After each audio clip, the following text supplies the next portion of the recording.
Debbie Mack here, and I have a review of two books that I haven't quite finished, but I can tell you that they're awesome.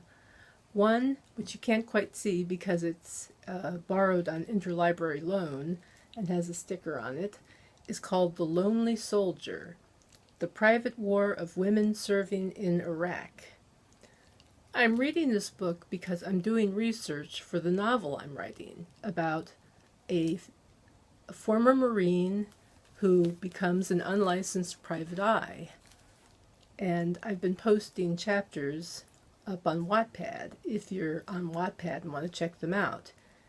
The novel is tentatively called Damaged Goods, and I have to tell you, this book just is so compelling. It's such compelling reading. It's hard to put down.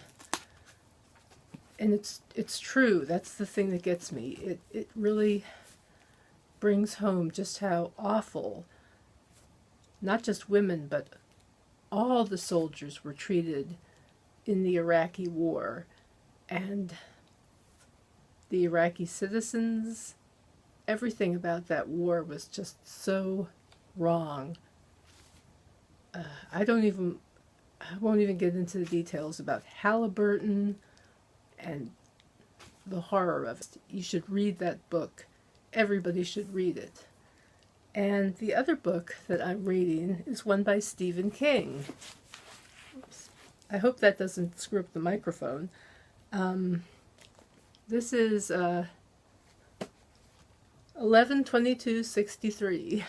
Yeah, I had to look at that, which is a shame because I should know that date because I lived it. It's about a man who goes back in time through a portal in a diner. I don't want us to give away too much. I will just say that it's a time travel book, and it's yay thick. And it's also hard to put down, because I never thought I'd say this, but Stephen King writes like a dream. The first book I ever tried reading by Stephen King was Carrie, and I absolutely hated it. And I thought, ugh, this is just not my type of writing. He doesn't get teenage girls. This never happened to me. And then he writes horror, which, or at least he used to just write horror, but now he writes other stuff too. He writes all this other stuff.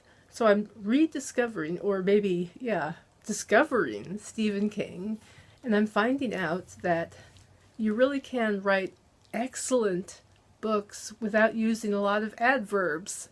So Stephen King is right about the adverb. It's the lazy writer's tool.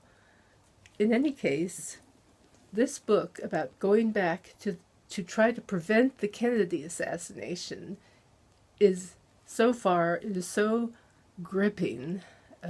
That's kind of a reviewer cliche, but it's so involving that I don't want to put it down, but at some point I have to go to bed because I read at night.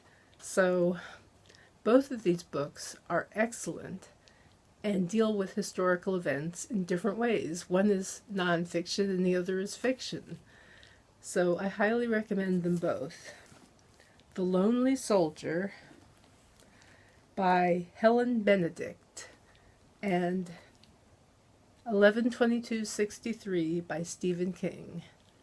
So check them out, and I'll talk to you next time.